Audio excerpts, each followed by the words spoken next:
everybody. It's your old pal Chuck doing a little longer vlog. I hope you all enjoyed that short yesterday. I loved it. It was so funny. I like the fact that I can do these backdrops now and adjust the size of my head. I mean, that's going to be a lot of fun. If I want to talk about a specific figure, I can actually use a picture of the figure and, do things and have fun for like a minute. Kind of not happy with the fact that apparently they're not ad enabled, even though I have monetization on, because some of these actually have done well for me, and I'm kind of missing out. But that's actually why I'm doing the unboxing as a vlog, straight vlog. Also because I need the more time. I do apologize I didn't get the review up yesterday. It's not even filmed yet. Just a lot of stuff has been busy. I had to deal with Amazon over a package that was lost in shipping. Getting the Mega Bloks Roton set. They actually had it for like half off, so I couldn't pass up. And then I was dealing with Walmart over getting some sort of compensation for how they packed the retro GI Joe classified figures. I got the first wave of four. I mean, they came like packaged separately, which was a waste of packaging, and in unpadded mailers. The cards, the bubbles, everything was like ruined. It also doesn't help that if you feel them, the cards are very, very thin. So if you're interested in getting those figures and want to have them in somewhat decent condition, even if you're going to open them, even if you're an opener, you really don't want your figures to look like the packaging to look like it's been fondled. I mean, I don't think that's much to ask, but definitely if you have a Walmart in your area, pick them up there because at least then you can see them in person and they're not gonna. You don't have to worry about them getting punted around. But today we're doing an unboxing, and this is a little bit of a surprise. I thought I would only have two packages, but I actually ended up with a third. And I also need to learn how to read.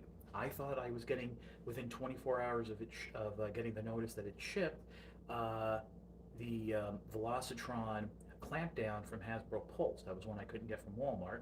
I need to actually read the shipping because it was from Target, and this is like went up yesterday, ordered it yesterday, but we'll get to it in a moment. Now, did go ahead and open the boxes off screen and remove the packaging. I've also condensed them into one box because the package from Target was, I mean, I still got more room in there to shove stuff in. It's huge. But one thing I do want to show, and I don't think I've ever talked about it, is the little um, box cutter I use. It's by a company called Slice, and unfortunately, it's coming up mirrored, so you really can't read it. But they sell these on Amazon, different sizes, different styles for whatever your opening needs are. But what I like about it is it's a family-run company. Father started it to raise money for autism charities when he found out his son was autistic. This is like one of the more basic openers. Just slides out, ceramic blade. Doesn't have a tip. Doesn't mean it's not sharp. Doesn't mean it can't cut you. As always, do not let children play with these. Do not let children use these. And also to you other adults out there, because I do watch unboxing videos. If you're a teenager or older, you're old enough to have some basic blade handling safety. What I've seen, it's just disturbing. Get one of these. Stop using scissors that you hold them with the hand open. Stop using, giant self-defense knives that fold out. No, get something like this. This is safe when used properly and used by an adult. But one thing I do like is there's a magnet built in here, so I have a little pen cup that I use that I can actually just stick this into the slot for paper clips and it will magnetize to one of the clips from my pen and hold it upright. But nice little goes to charity, so there's that. All right, but let's get to the items. And some of you, I'm sure, can guess from the hashtags in the title. But first thing is, and this is the second one I've gotten, is I went and wanted to try out the Micro Machine style Star Wars fighters. This is being made by Jada? Yeah, no, Jazzwares. Jazzwares has the license for Micro Machines now, even though it's still owned by Hasbro. Hasbro's licensed it out to them, and they're putting out these vehicles. I already have the X-Wing. This is and you can see with the gold label there, this is the launch edition. So this is Darth Vader's TIE Advanced. Kind of reminds me, if you were, when I did that review of Well, actually, I did a review, text review years ago of the original Star Wars Transformers crossover Darth Vader TIE fighter. But then when Takara tried doing it, and I had that reissue, that reimagined TIE fighter. So this is a nice little touch. Does come with a little figurine that can fit in the cockpit. Nice little thing there. Now the next thing, this is something I was excited for when I first saw it, and then my excitement grew when I found out that it was actually part of Machine Robo. For those of you who don't know, um, and I know it's a lot of you who are on this channel because you don't watch the reviews. Machine Robo in Japan is what the GoBot. It was the original line that gave us GoBots here in the United States. It actually started in 1982, so it wasn't a peer to Transformers or a competition to Transformers. It was actually probably more of a competition to Diaclone and Car Robots. But very successful line for Bandai. Actually, at one point, the Revenger Chronos cartoon did better in the ratings than the Transformers, and the toys were actually at that point outselling them, which were reissues of the '82 Machine Robo figures as well as new figures.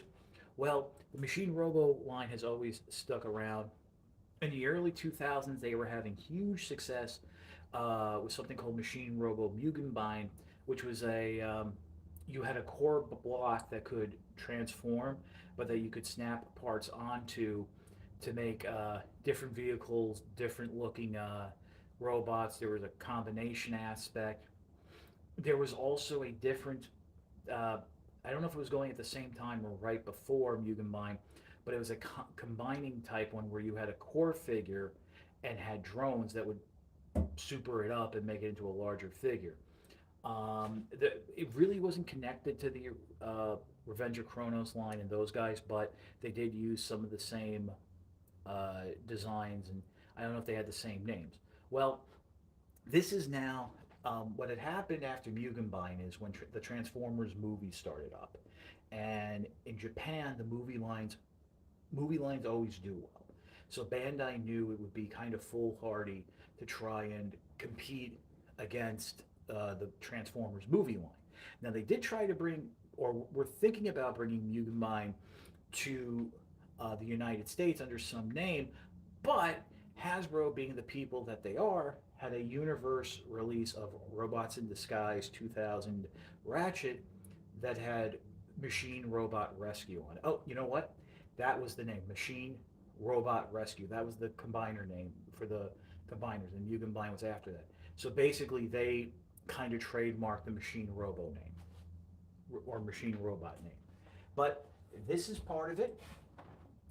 This is called uh, Unit Robo or Unit Roborn, because Unit Roborn is the name of the line. It's part of the Machine Robo universe, and the individual characters are Unit Robos.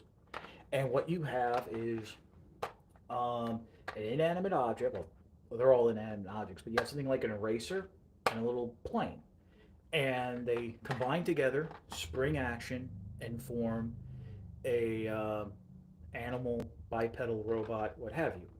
So this is plane eraser. Next up, we have shark vending machine, and these are the smaller scale ones. I did not get all of the Wave 1 releases because I wasn't sure if I was going to like it. I know you probably have seen the lobster apple. I have an apple. I have an apple pen. That one, I mean, Piog reviewed it and he was saying how the clips are not that tight. So I think it's going with the success of this, of the figures in this line are going to deal with the overall designs, how flush they can fit together. Because I think part of the problem with lobster apple is that the apple is curved and the lobster's part is like flat. But this is one of the larger deluxe ones that Lobster Apple, I believe, is a part of. This is Beetle Steam Train, not Beetle Train, but Beetle Steam Train. They give it the full name. There is some sort of musical, I don't say gimmick, but theme to these figures because if you notice in the combined form, you do have those little balance indicators like you would see on an old stereo. Here it is right there in the middle of the robot mode chest. So there is that. So that was kind of cool. This was actually Beetle Steam Train was one of the first ones I saw, and I'm like, that looks kind of cool. But the one that I really had to get, and the one that's really like, this is Taxi Tree. Now, clearly, this is an evergreen tree. I am calling it now. This is going to get a special Christmas re release where this is going to be done up, decorated as a Christmas tree, and this will probably be repainted in red and white. Or just pop it out and give us like a sleigh or something. You can even retool that into a sleigh. But this actually forms uh, into like a T Rex style robot. You know, the Japanese, they love T Rexes, they love Godzilla, so stuff that looks like that. You know, I think that's more of an homage to Godzilla than T Rex. And then the final thing that came today and came from Target, and like I said, this is the fastest I've ever gotten anything from Target. Um, I got a notice from a pretty attorney on Twitter. If you're not following them, follow the account. I don't know how many people run it, but basically, when there's deals, when there's discounts, when stuff goes live, they're there. They have the links for you. That it really helps, especially with Amazon Japan, because it's their site searches aren't wonderful. I mean, I thanks to them, I found a lot of stuff. Got on discount, on sale, saved a lot of money in that regards. They had the links on Target.com. The buzzworthy Bumblebee Creatures Collide set uh, went up. So yeah, I mean, I had to pick it up. I passed on the initial Worlds Collide set just because I wasn't feeling the figures. But here, the fact that we have Goldbug, which is a re-release of the Walmart Volkswagen Beetle. Yes, Goldbug was not a Beetle; he was more of a hatchback.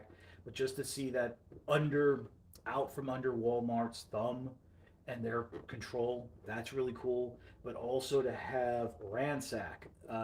Yeah, it's a repaint with a new head of Kickback, but they were basically the same insect. And if you remember, I did discover, and with the as a bunch of other people did, that those wing parts did form the abdomen for Ransack, so we knew it was coming. And then, of course, you had the repaints of Scorponok in its toy colors with a toy head, and then the repaint of Waspinator that was from an unreleased universe set, now under the name Sky Wasp. Now, Ransack, Skywasp, and Scorponok come with not only the heads that are on the figures, which is the Ransack head, the mutant head of Waspinator, and Scorponok's toy head, but they have repainted heads of the original from the original molds. So you have Kickback's head done in Ransack's colors. You have Waspinator's head done in Sky Wasp's colors, and then you have Scorponok's head, the animation head that was on the original toy, done in that was done on the original, excuse me, Kingdom release, done in the toy accurate colors. I I want to say that maybe there's also the mutant head for Scorponok, but I don't think I don't remember if it had one or not. But yeah, so this is really cool to have. It was great to get. I mean, they packed it in a giant box, so at least I have some space to put stuff in, condense and combine. Yeah, believe me, if you saw my house, you would think I was a hoarder or something. But that's about it.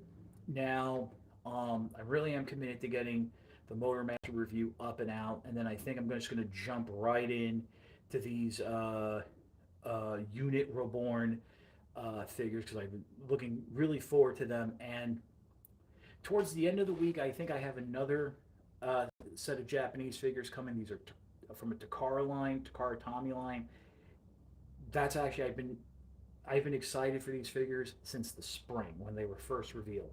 Also, I think even before that, I have Red Cog, because I almost forgot to mention, on Target.com, and it's still there. You can go get Red Cog instead of having to pay the $50 markups that people are doing on eBay. Now, if only it was that easy to get Cosmos. But yeah, so other than that, thank you so much for watching. I know this is a little bit longer of a vlog, so I appreciate those of you who stuck with it. So have a great day. Stay cool if it's hot by you. Stay safe if you're anywhere near like storms and flooding. It's your old pal Chuck, and I'll see you next time.